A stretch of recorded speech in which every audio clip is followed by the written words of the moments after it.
The sound of shattering porcelain echoed through the Boston parlor as Catherine's mother hurled the teacup against the marble fireplace, her face contorted with rage, and something far worse than anger, something that looked almost like grief.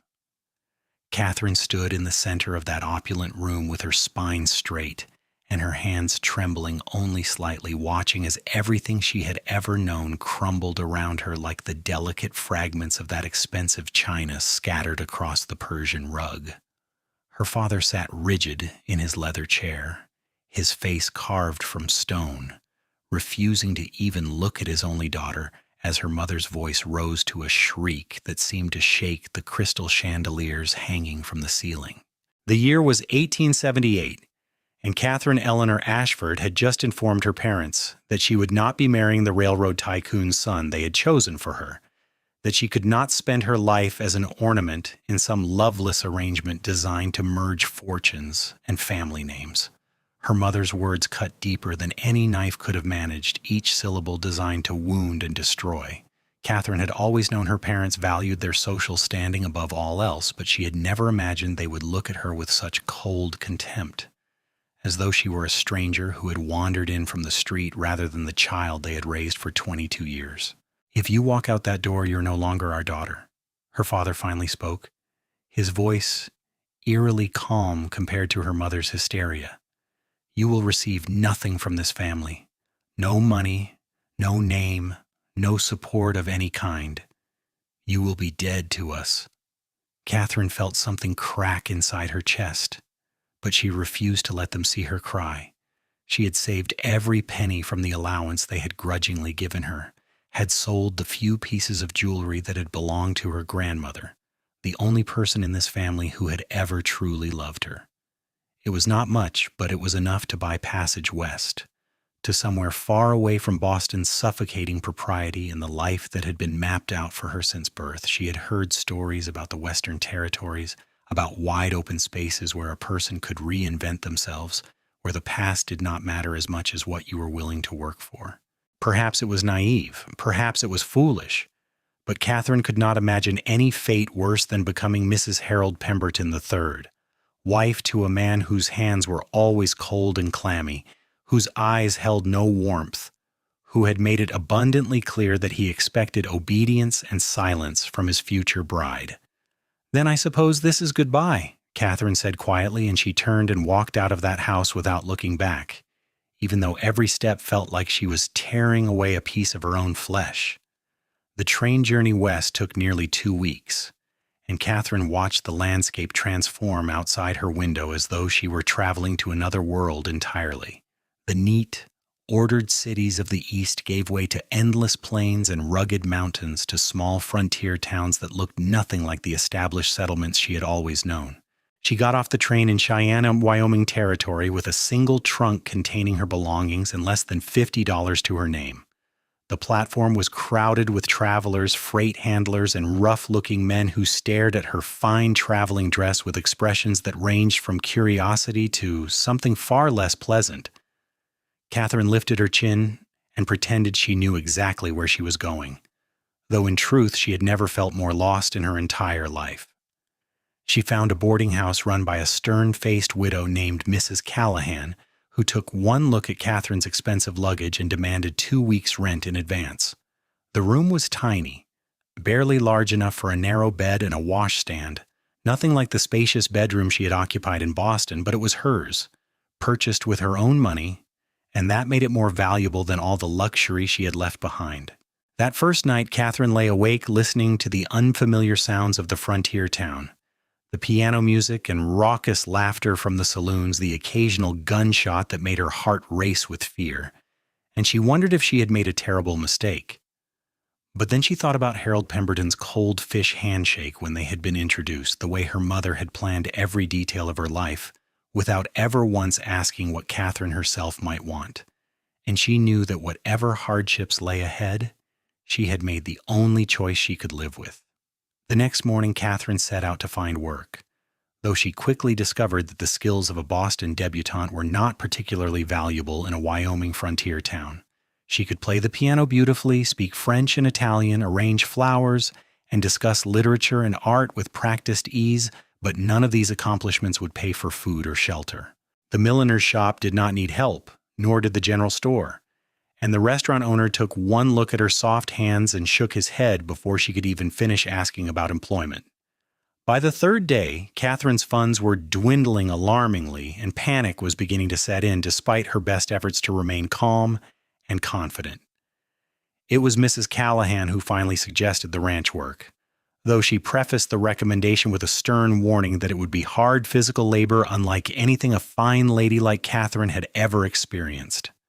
The Sullivan Ranch was one of the largest in the territory, sprawling across thousands of acres of Wyoming grassland, and they were always looking for help, especially during the busy season. Mrs.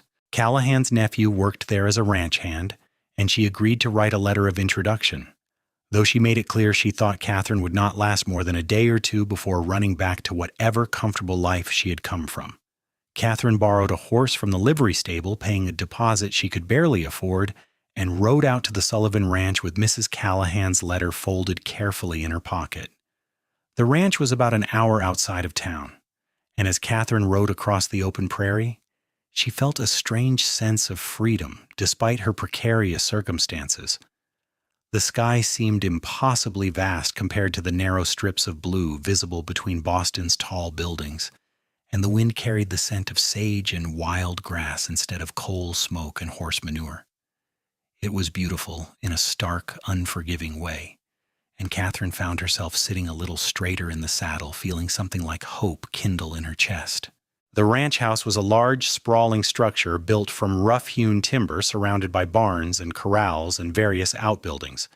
Cattle dotted the distant hillsides like scattered brown stones, and Catherine could see several men working with horses in one of the corrals. She tied her borrowed mount to the hitching post and approached the main house, her heart pounding with nervousness.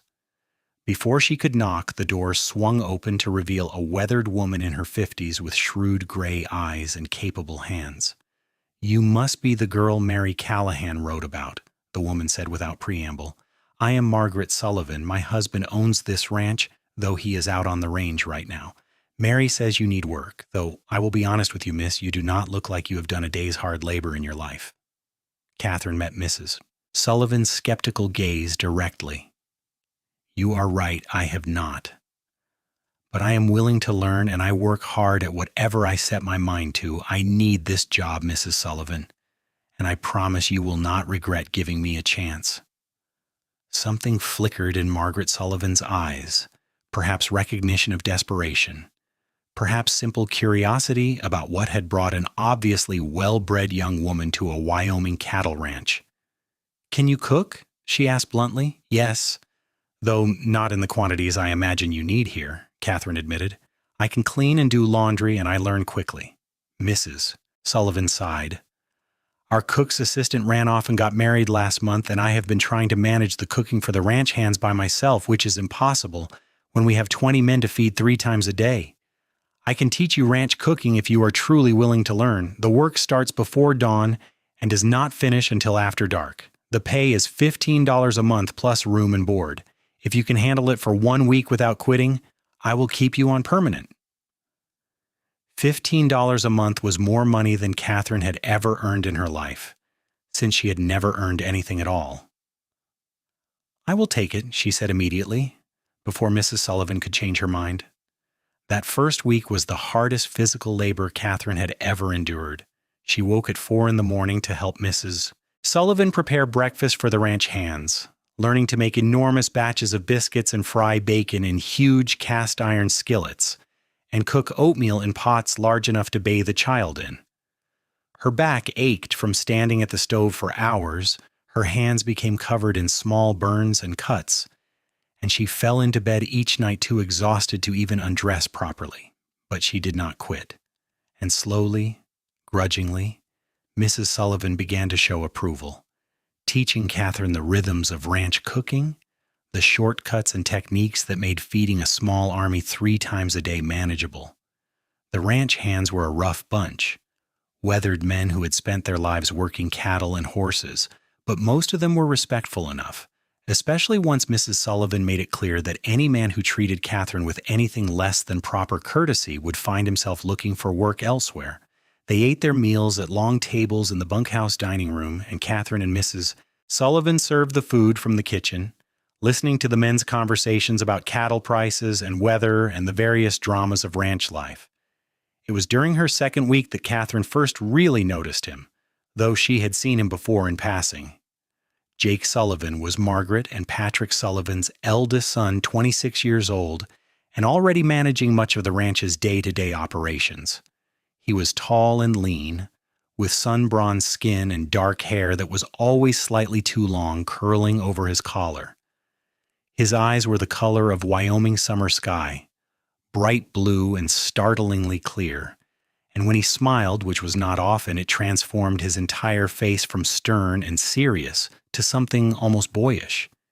He was quieter than the other ranch hands, more serious, and he had a way of watching everything with intense focus, as though he were constantly assessing and calculating. Catherine tried not to stare, but she found herself noticing things about him despite her best intentions. The way he was always gentle with the horses, his voice low and soothing when he worked with a skittish colt. How he treated the youngest ranch hands with patience, teaching them skills instead of mocking their mistakes like some of the older men did. The fact that he always thanked her politely when she served his meals, meeting her eyes briefly with an expression she could not quite read.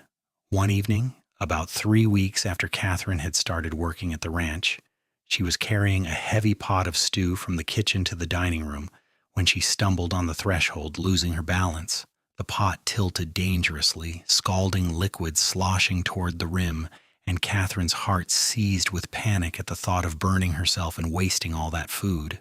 Strong hands caught her shoulders, steadying her, while another hand gripped the pot handle, helping her regain her balance and preventing disaster. "Careful," Jake Sullivan's voice said close to her ear, warm and concerned. "That is hot enough to do some serious damage." Catherine's breath had caught in her throat, partly from the near accident, but mostly from the sudden proximity of Jake's solid presence, the strength in his hands, the smell of leather and soap, and something indefinably masculine. "Thank you," she managed, her voice coming out shakier than she would have liked. "I was not paying enough attention." "You work too hard," Jake said, and there was something in his tone that made Catherine look up at him in surprise. His blue eyes were fixed on her face with an intensity that made her heart skip. "My mother tends to forget that not everyone has her stamina. You should take breaks more often." Before Catherine could respond, Jake had taken the heavy pot from her hands entirely, carrying it to the serving table as though it weighed nothing. The other ranch hands were filing in for dinner, loud and boisterous after a long day's work, and the moment passed. But Catherine found herself thinking about it later that night as she lay in her small room off the kitchen, her tired muscles aching but her mind strangely alert. She had not come west looking for romance, had in fact sworn off men entirely after her disastrous near marriage in Boston. But there was something about Jake Sullivan that drew her attention despite her best efforts to remain focused solely on her work. The next several weeks passed in a blur of hard work and gradual adjustment to ranch life. Catherine's hands grew calloused, her muscles strengthened, and she learned the rhythms of the seasons and the land. She discovered that she liked the physical exhaustion that came from a day's honest labor, the satisfaction of producing meals that fueled the men who kept the ranch running. Mrs. Sullivan began to rely on her more and more, and eventually stopped referring to her as the cook's assistant and started introducing her simply as the ranch's second cook. The other ranch hands grew accustomed to her presence, and she learned their names and their stories, the complex web of relationships and histories that bound them together. But it was Jake who occupied more and more of her thoughts, though she tried to tell herself it was foolish, that she had no business thinking about any man when her life was still so uncertain, when she was still essentially homeless except for the Sullivan family's generosity. Yet she could not help noticing the way he always seemed to be nearby when she was struggling with something heavy, appearing without fanfare to help move a full water barrel or carry in wood for the stove. How he sometimes lingered after meals, nursing a cup of coffee while the other men headed back to work or to the bunkhouse, and how those lingering moments often turned into conversations that ranged far beyond simple pleasantries. She learned that Jake had been born on this ranch, had grown up learning every aspect of cattle ranching from his father, but that he also had a restless intelligence that had driven him to read every book he could get his hands on, that he had briefly considered going east to college, but had ultimately decided that his place was here, working the land his father had built into something substantial, that he loved this harsh, beautiful country with a fierce passion that Catherine was beginning to understand, despite having grown up in such radically different circumstances. One afternoon in late summer, Catherine was returning from the hen house with a basket of eggs when she heard shouting from one of the corrals. She set the eggs down carefully and hurried over to see what was happening, her heart racing with alarm. A group of ranch hands were clustered around the corral fence, and inside the enclosure, a large bay horse was rearing and bucking, wild-eyed with fear. Jake was in the corral with the horse, moving with careful deliberation, his voice low and steady as he tried to calm the panicked animal. Someone left the gate unlatched, and he got into the feed room. Ate too much grain, one of the ranch hands explained to Catherine quietly. Got himself all worked up, and now he is scared and hurting. Boss is trying to get close enough to get a lead on him before he injures himself. Catherine watched with her heart in her throat as Jake moved slowly toward the horse, never making sudden movements, his voice a constant stream of soothing words she could not quite hear from this distance. The bay tossed his head and pawed the ground, nostrils flaring, but Jake did not retreat.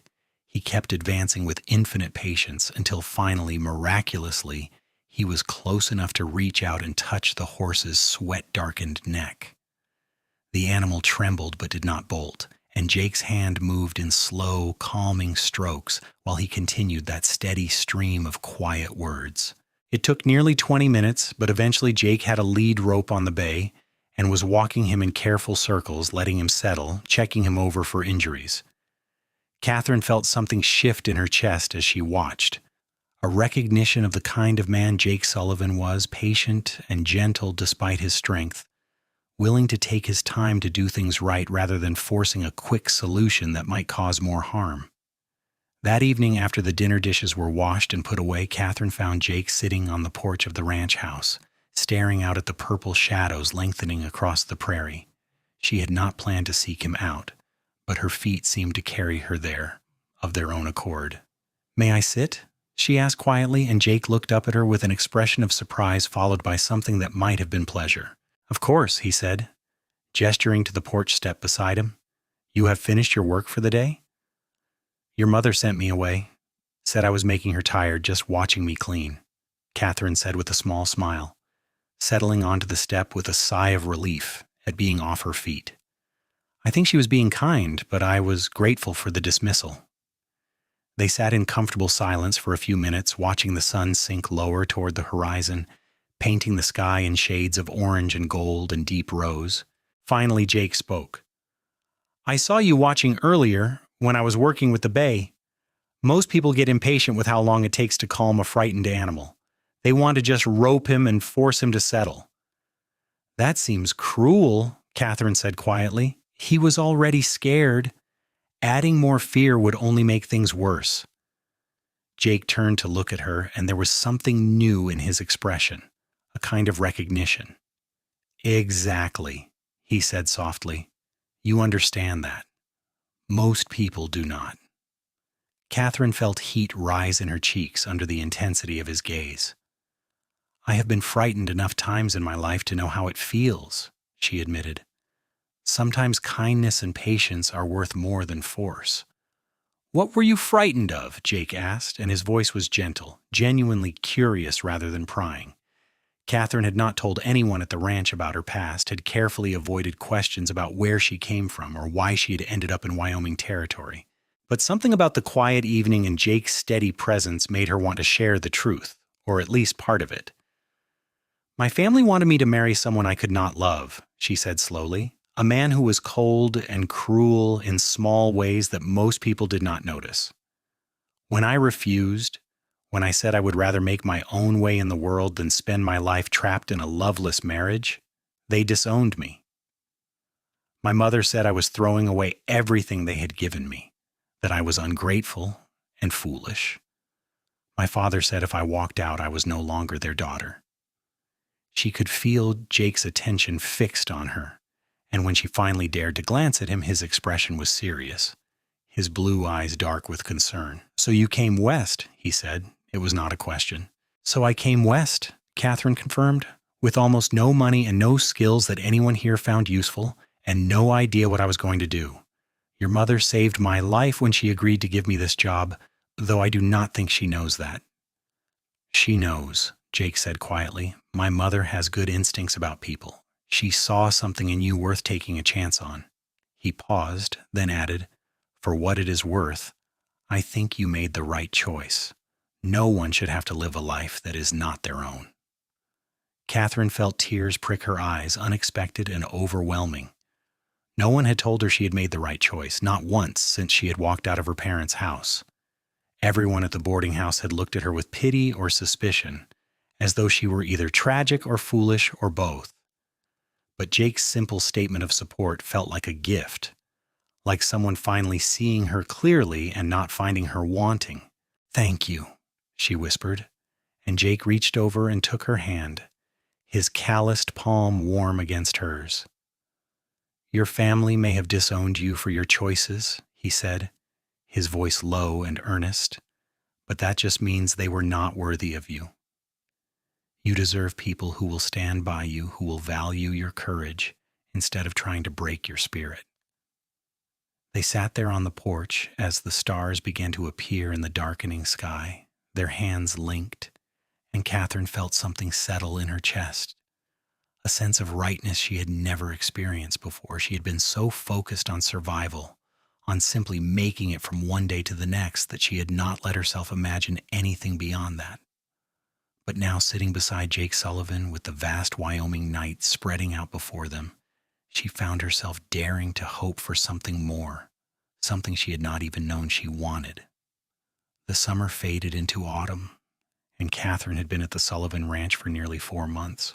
She had grown comfortable in her role, confident in her abilities, and she had saved almost every penny of her wages, tucked away in a small wooden box under her bed.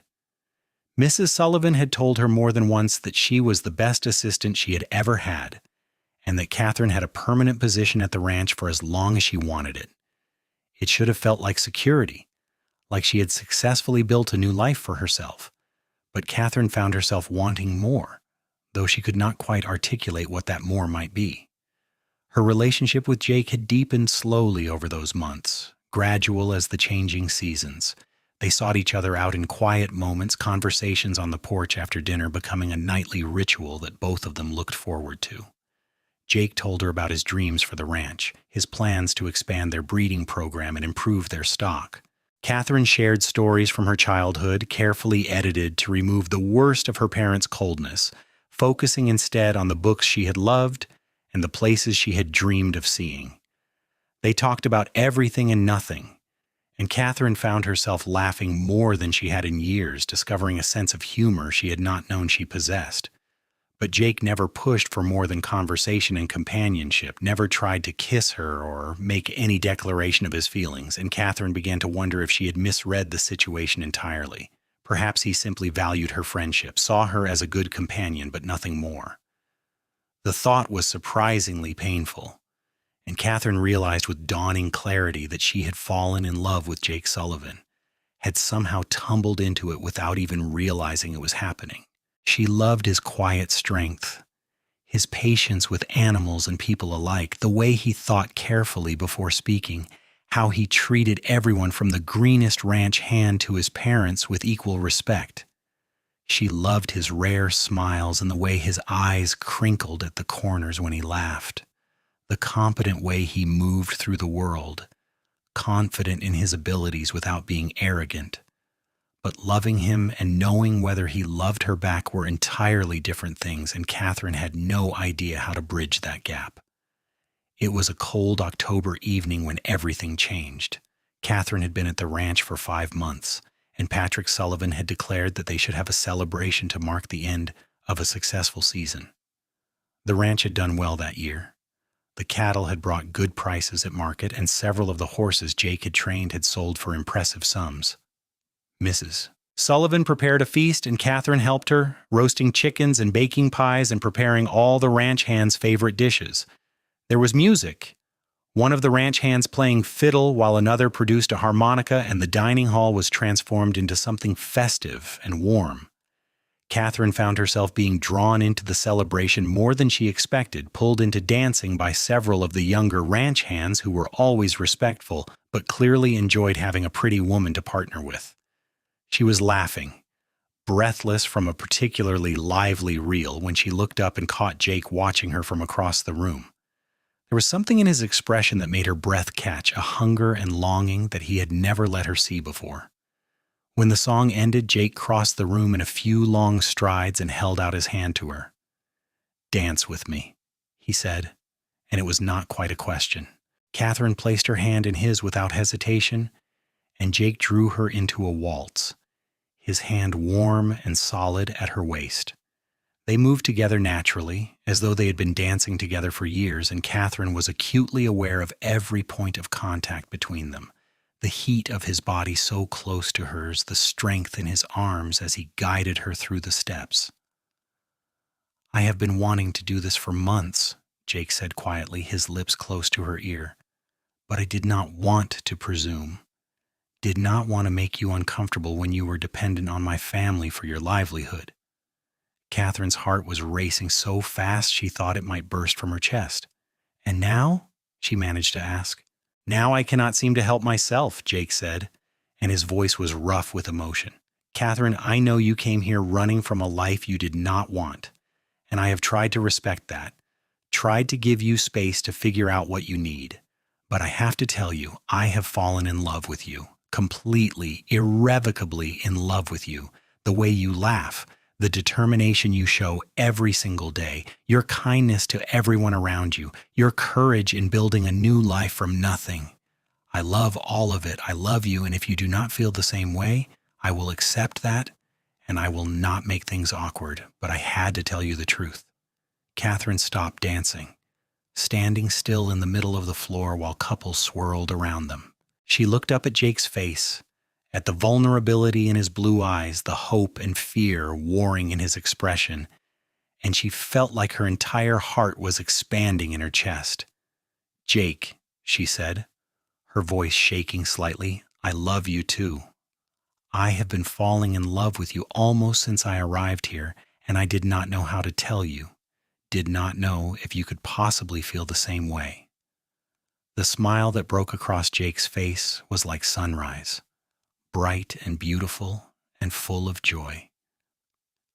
He pulled her close, right there in the middle of the dance floor with all the ranch hands and his parents watching, and he kissed her, slow and sweet and perfect. Catherine kissed him back, pouring all her pent-up emotion into it, all the loneliness and fear and desperate hope of the last months, and feeling all of it transform into something bright and new and wonderful. When they finally broke apart, breathless and laughing, the entire room erupted in cheers and applause. Mrs. Sullivan was beaming, and even Patrick Sullivan looked pleased, nodding his approval. "About time," one of the ranch hands called out. "We have all been waiting for you two to figure it out."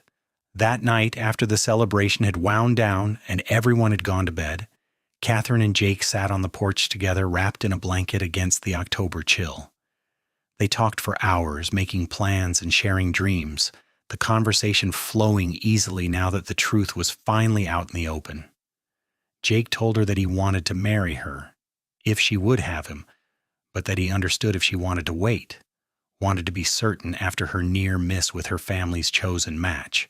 But Catherine knew with absolute certainty that Jake was nothing like Harold Pemberton, that what she felt for Jake was nothing like the dutiful affection she had tried to convince herself she could manufacture for her parents' choice. "I want to marry you," she said firmly. "I do not need time to be certain. I have never been more certain of anything in my life." Jake kissed her again, longer this time, deeper, and Catherine felt heat bloom through her body, desire mixing with love, in a way that felt overwhelming and perfect. "I will spend the rest of my life making sure you never regret this choice," Jake promised against her lips. "I will give you a home and a family and every bit of happiness I can possibly provide." "You already have," Catherine whispered back. "When my family disowned me for my choices, you offered to make me part of yours. That is worth more than anything I left behind." They were married 6 weeks later in a simple ceremony in Cheyenne with Mrs. Callahan and Jake's parents as witnesses. Catherine wore a dress that Mrs. Sullivan had helped her make, simple blue calico that matched her eyes, and Jake wore his best suit, his dark hair neatly combed for once. The ceremony was short and sweet, and when the minister pronounced them husband and wife, Catherine felt like a new chapter of her life was truly beginning, that everything she had gone through to get here had been worth it for this moment. Jake's parents gave them the small foreman's cottage on the far side of the ranch property as a wedding gift, a sturdy 2-room structure that had been sitting empty since the previous foreman had retired and moved into town. It was not large or fancy, but it was theirs, and Catherine set about making it a home with an enthusiasm that surprised even herself. She had never particularly cared about domestic arrangements when she lived in Boston, had taken for granted the work that servants did to maintain her family's house. But this cottage was different. Every dish she placed on the shelf and every curtain she hung felt like a declaration of independence, proof that she was building something real and lasting. Their first winter together was harsh, Wyoming cold cutting through even the thick walls of the cottage, but Catherine had never been happier. She continued to work with Mrs. Sullivan in the ranch kitchen, though now she had her own household to manage as well, and the days were long and exhausting in the best possible way. Jake was busy with ranch work, but they carved out time together whenever they could, mornings lingering over coffee before the day's work began, evenings sitting close by the fire while Jake read aloud from whatever book he had borrowed from the small collection at the general store. Their physical relationship developed slowly, both of them learning each other's bodies with patience and tenderness. Catherine had been terrified on their wedding night, her only knowledge of marital relations coming from vague warnings from her mother about wifely duty and endurance. But Jake had been gentle and careful, taking his time, making sure she felt safe and desired rather than used. And Catherine discovered that intimacy with someone she loved, someone who loved her in return, was nothing like the cold transaction she had imagined. It was warmth and connection and pleasure that made her gasp and cling to Jake's shoulders, feeling more alive than she had ever felt before. Spring arrived eventually, the snow melting to reveal new grass pushing up through the mud, and Catherine realized with dawning wonder that she was pregnant. She told Jake one evening after dinner, watching his face carefully to gauge his reaction. He had gone very still for a moment, blue eyes wide with shock. And then he had let out a whoop of pure joy that probably carried all the way back to the main ranch house. He picked Catherine up and spun her around, laughing and kissing her, and then immediately set her down again, suddenly worried that he might have hurt her or the baby with his exuberance. The pregnancy was relatively easy, though Catherine was sick most mornings for the first few months and exhausted in a way that no amount of sleep seemed to cure. Mrs. Sullivan was delighted at the prospect of a grandchild, and took over most of the heavy kitchen work, insisting that Catherine rest more and take care of herself. Jake became almost comically protective, worrying over every little thing, trying to prevent Catherine from doing any kind of physical labor. It was sweet, but occasionally suffocating, and Catherine had to firmly remind him that she was pregnant, not made of glass, and that she was perfectly capable of continuing her normal activities with reasonable modifications. Their son was born in late November of 1879, during an early snowstorm that blanketed the ranch in white. The birth was long and difficult, and there were moments when Catherine thought she might not survive it, moments when the pain was so intense she could not imagine enduring another minute of it. But Mrs. Sullivan was there, experienced and calm, and the doctor from town had made it out before the worst of the storm hit. And then finally, after what felt like days but was really only about 15 hours, Catherine heard the angry wail of her newborn son, and the relief and joy that flooded through her was so intense It made the pain fade to insignificance. They named him Thomas, after Jake's grandfather, who had originally homesteaded the land that became the Sullivan Ranch. He was a healthy baby, with a surprisingly loud cry in his father's blue eyes, and Jake held him with a mixture of awe and terror, as though he could not quite believe that this tiny person was real and theirs. Catherine watched her husband cradle their son and felt her heart overflow with love, for both of them, for the family they had created together. The next few years passed in a blur of sleepless nights and baby milestones and the ongoing work of ranch life. Thomas grew from a colicky infant into a curious toddler who was fascinated by the horses and cattle, who followed his father around whenever he was allowed, mimicking Jake's walk and mannerisms in a way that made Catherine laugh every time she saw it. She and Jake talked about having more children, both of them wanting Thomas to have siblings, but Catherine found herself struggling with a deep sadness she could not quite shake, a loneliness for family she had lost. She had written to her parents once shortly after Thomas was born, sending a photograph of their grandson and a letter explaining that she was happy, that she had married a good man and built a life she loved. The letter had been returned unopened, her mother's handwriting on the envelope spelling out "no longer at this address" in cold, precise letters. The rejection had hurt worse than Catherine expected, reopening wounds she thought had healed. She had not realized how much she had hoped that becoming a mother herself might soften her parents' hearts, might make them understand that she had not rejected them so much as she had chosen her own path. Jake found her crying over the returned letter, and he held her while she sobbed out all her grief and anger and lingering hurt. "They are the ones missing out," he told her fiercely. "They are the ones who will never know their grandson, never see what an incredible woman you have become, never be part of this family we are building. That is their loss, Catherine, not yours."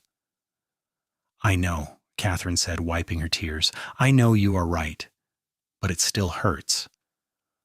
"Of course it does," Jake said gently. "They were your family, but you have a new family now.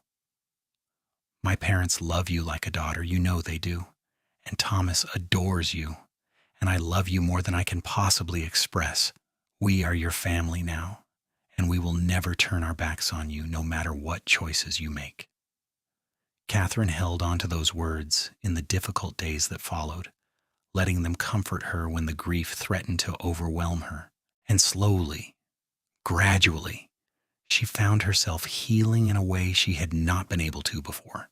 She stopped hoping for reconciliation with her parents and focused instead on the family she had, the people who loved her unconditionally and valued her for who she was rather than who they wanted her to be. In the summer of 1882, Catherine gave birth to their second child, a daughter they named Margaret Rose, after Jake's mother and Catherine's grandmother. The birth was easier than Thomas's had been, and Margaret was a calm, peaceful baby who seemed to find the world endlessly fascinating. Thomas, now almost 3 years old, was initially skeptical of his new sister, but quickly became fiercely protective of her, insisting on helping with everything from diaper changes to bath time. The ranch continued to prosper under Patrick and Jake's management, and as Patrick grew older, he gradually turned over more and more of the day-to-day operations to Jake. It was clear that Jake would eventually inherit the ranch, and he worked tirelessly to earn that responsibility, improving breeding programs and expanding their land holdings and building a reputation for producing some of the finest cattle and horses in Wyoming territory. Catherine had stopped working in the ranch kitchen once Thomas was born, focusing instead on raising her children and managing their growing household. But she found she missed the work, missed the satisfaction of feeding people and the camaraderie of working alongside Mrs. Sullivan. So she started baking bread and pies to sell in town, and then expanded to making preserves and pickles and other goods that the general store was happy to carry. It brought in extra money that Catherine saved carefully, and it gave her a sense of purpose beyond motherhood, which she loved, but which sometimes felt isolating and overwhelming. In 1885, their third child arrived, another son they named James. He was a difficult baby, colicky and fussy, and Catherine found herself stretched thin trying to manage 3 young children, her small business, and the demands of being a rancher's wife. But Jake was always there to help when he could, coming home from long days of ranch work to take over with the children so Catherine could have a few minutes to herself. They were a team in every sense of the word, supporting each other through the challenges and celebrating the joys together. Thomas started school in town that year, riding in each morning with one of the ranch hands who made daily supply runs. He was bright and curious like his father, always coming home with questions and stories about what he had learned. Margaret was a gentle soul who loved animals and spent hours following her grandmother around, learning about plants and cooking and all the domestic skills that Mrs. Sullivan excelled at.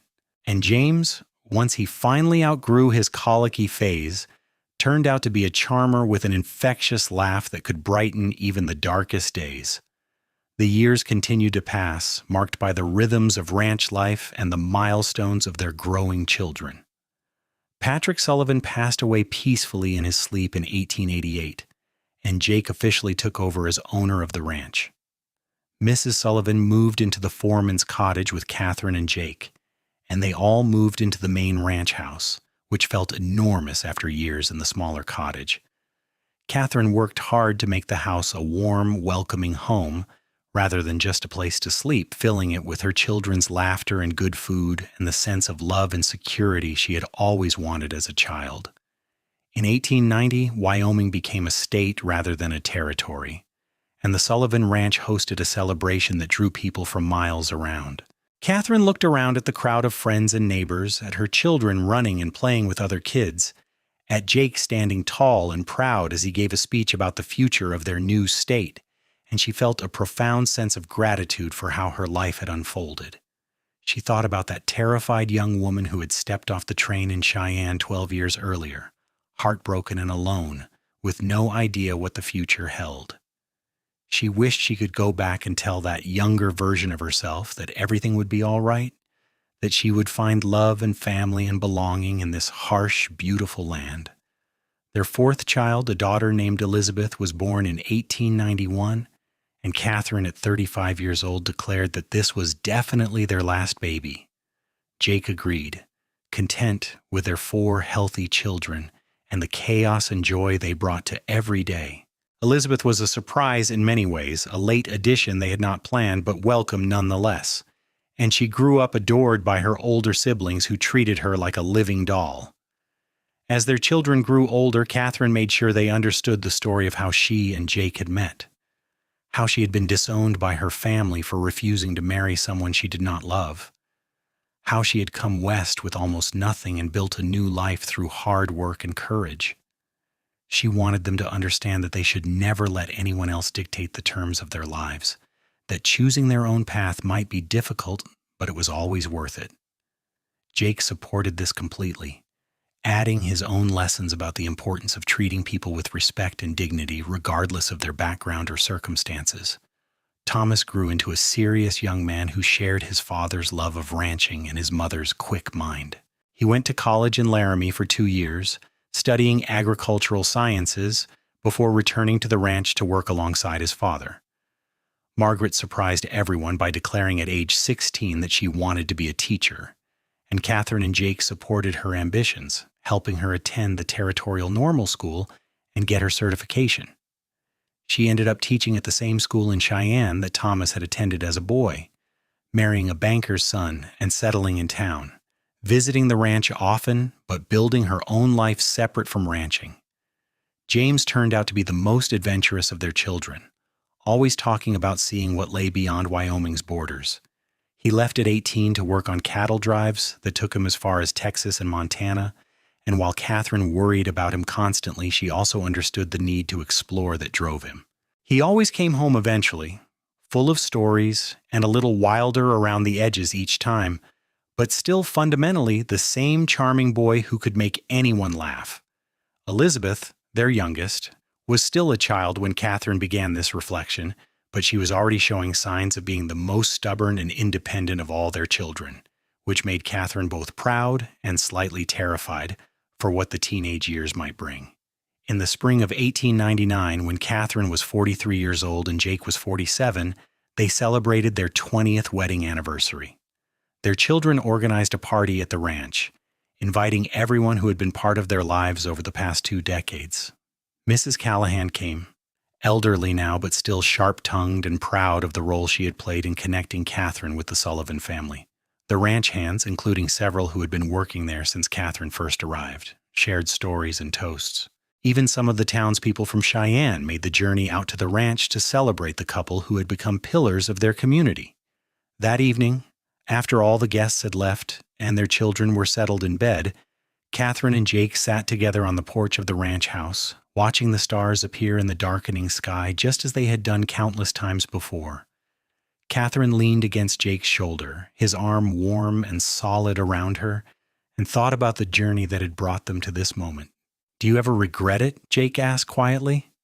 "Leaving Boston? Giving up the life you could have had?" Catherine turned to look at her husband's face, his features still handsome despite the lines that 20 years of hard work and Wyoming sun had etched around his eyes and mouth. "Not for a single second," she said firmly. "That was never really my life, Jake.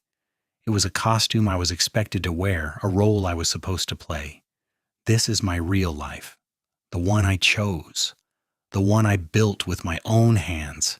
You and our children, this ranch, the community we are part of. This is everything I ever wanted, even before I knew I wanted it." Jake pulled her closer and kissed the top of her head. "I thank God every day that you walked into my mother's kitchen 21 years ago," he said softly. "You're the best thing that ever happened to me, Catherine. You made me believe in love. Real love, the kind that builds something lasting and true. My family disowned me for my choices," Catherine said, echoing the words she had spoken to Jake so many years ago on another porch, in what felt like another lifetime. "But you told me I would be part of yours, and you kept that promise. You gave me everything they took away and so much more. You gave me a home and a family and a love I did not even know was possible. And you gave me the same," Jake said, his voice thick with emotion. "You are my home, Catherine. You always will be." They sat together in the peaceful Wyoming night. Two people who had found each other against all odds, who had built something beautiful and lasting from the ashes of Catherine's old life. Inside the house, their children slept safely, each one a testament to the love that Catherine and Jake shared. The ranch spread out around them, thousands of acres of land they had worked and improved and made into something to be proud of, and above them the stars wheeled in their ancient patterns, witnessing this small moment of perfect contentment. Catherine thought about sending another letter to her parents, telling them about this anniversary, about the grandchildren they had never met, about the life she had built. But then she realized she did not need their validation anymore, did not need them to acknowledge that she had made the right choice. She knew in her bones that she had chosen correctly, that walking away from their world had been the bravest and best decision of her life. She had found her true family, the people who loved her unconditionally and celebrated her strength rather than trying to break it.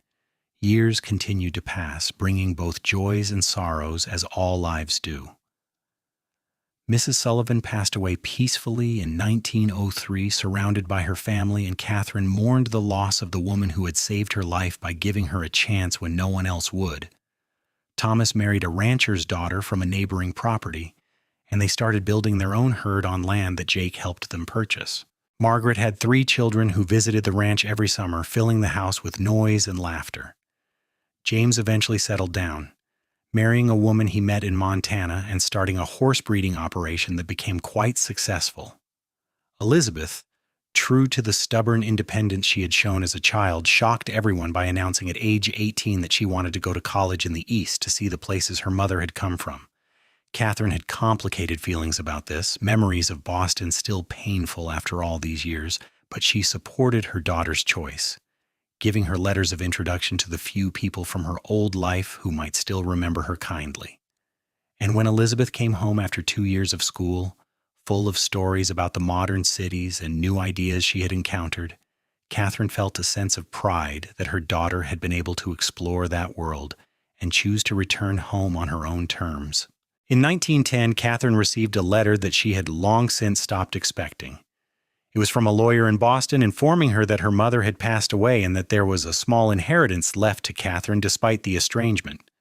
The letter explained that her father had died 5 years earlier, something Catherine had not known, and that her mother had apparently kept track of Catherine's life through private investigators had known about Jake and the children and the ranch, though she had never reached out or acknowledged them.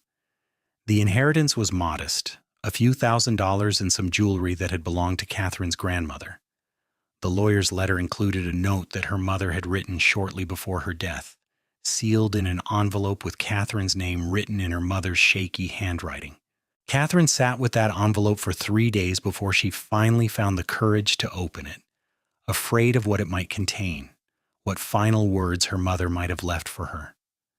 The letter was brief and painful to read. Her mother apologized for nothing, justified all her past actions, but also admitted in a roundabout way that she had followed Catherine's life from afar, had seen the photographs that appeared occasionally in Wyoming newspapers of the Sullivan family and their successful ranch. "You look happy," her mother had written in her final paragraph. "I do not understand the choices you made, but I can see that they led you to a life that suits you. Your children are handsome. Your husband seems respectable. Though, of course, he is not what we had planned for you. I suppose in the end you proved that you could survive without us, which is what you wanted. I hope it was worth it." Catherine read the letter 3 times, each reading bringing a different emotion. Anger at her mother's inability to truly apologize or admit wrongdoing. Sadness for the relationship they might have had if her parents had been different people. And finally, a kind of peace, a recognition that her mother's final words, however grudging, were as close to approval as she was ever likely to get. It was not the warm reconciliation she might have dreamed of as a younger woman, but it was closure of a sort, an acknowledgement that her parents had been wrong to cut her off so completely. She showed the letter to Jake that evening, and he read it carefully before pulling her into his arms. "You deserved better from them," he said quietly. "You deserved parents who celebrated your courage and supported your choices. I am sorry you never got that." "I got something better," Catherine said, surprising herself with how much she meant it. "I got to choose my own family, got to build relationships based on love and respect instead of obligation and social standing. Your parents treated me like a daughter from the first day I arrived here, and our children will never doubt that they are loved exactly as they are. That is worth more than anything my parents could have given me." She used part of the inheritance to start a small school on the ranch property, hiring a teacher to instruct not just the Sullivan children, but also the children of the ranch hands and neighboring families who had no easy access to education. It felt like a fitting use for her mother's money, taking something from her old life and transforming it into something that benefited this community she had come to love. The school thrived, and Catherine took great satisfaction in watching children learn and grow, seeing opportunities open up for them that might not have existed otherwise. By 1915, Catherine and Jake were in their late 50s, grandparents several times over, still running the ranch, though they had started to delegate more responsibilities to Thomas and the younger generation. They had lived through enormous changes, seeing Wyoming transform from a rough frontier territory to an established state, watching technology advance in ways they never could have imagined when they first met. Automobiles were becoming common, replacing horses for many purposes, and there was even talk of electrical lines reaching the more remote ranches, though that seemed impossibly futuristic. But through all the changes, the core of their life together remained constant. They still sat together on the porch most evenings when weather permitted, still talked for hours about everything and nothing, still reached for each other in the night with the comfortable familiarity of decades of shared intimacy. Their love had deepened and matured over the years, becoming something richer and more complex than the passionate intensity of their early days, but no less powerful for all that. On their 36th wedding anniversary in 1915, their children and grandchildren gathered at the ranch for a celebration that lasted an entire weekend. Catherine looked around at the crowd of people, all connected to her and Jake through bonds of blood and love, and felt overwhelmed with gratitude. She thought about that young woman who had stood in a Boston parlor and chosen uncertainty over security, who had walked away from everything she knew to chase a life that felt authentic and true. That decision had led to all of this, to these beautiful children and grandchildren, to this man who still looked at her with love and admiration after 36 years of marriage, to this life that felt full and meaningful and entirely her own. Jake gave a toast during the anniversary dinner, his voice strong despite his years. 36 years ago, I married the bravest woman I have ever known, he said, raising his glass. Catherine came to Wyoming with almost nothing, rejected by her family, uncertain of her future, but determined to build a life on her own terms. She could have given up 100 times, could have gone back to the easier path, but she never did. She worked hard, loved fiercely, and created a home and a family that has been the center of my world for more than 3 decades. Everything good in my life comes from the day she walked into my mother's kitchen looking for work. Catherine, my love, thank you for choosing me, for choosing this life, for building this family with me. I love you more today than I did the day we married, and I will love you until my last breath. Catherine felt tears streaming down her face as Jake spoke, and when he sat down beside her, she took his hand and held it tightly. "And I love you," she said softly, just for him. "Thank you for telling me I could be part of your family when mine turned me away. Thank you for seeing me clearly and loving what you saw. Thank you for every day of these 36 years." Their grandchildren asked for the story of how they met, as they often did, and Catherine and Jake told it together, their voices weaving in and out as they recounted the tale of a Boston debutante who came west and a Wyoming cowboy who fell in love with her courage and determination. The children listened with rapt attention, even though they had heard the story many times before, because it was a good story, a true story about love and choice and finding where you belong. As the years continued to pass, Catherine and Jake gradually slowed down, as all people do in their later years. They handed over full control of the ranch to Thomas and his family, though they still lived in the main house, and still involved themselves in the daily rhythms of ranch life. Catherine's baking business had been taken over by Margaret's oldest daughter, who had inherited her grandmother's talent for pastries and preserves.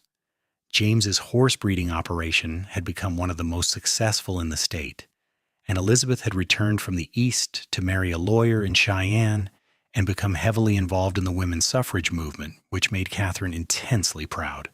In the spring of 1925, Catherine and Jake celebrated their 46th wedding anniversary surrounded by their children, grandchildren, and even a few great-grandchildren. Catherine was 69 years old, her hair completely silver now, her hands gnarled with arthritis, but her eyes still bright and intelligent. Jake was 73, moving more slowly than he once had, but still sharp-minded and deeply involved in every aspect of ranch operations. They sat together at the head of a long table, holding hands, and watched their enormous family celebrate their love.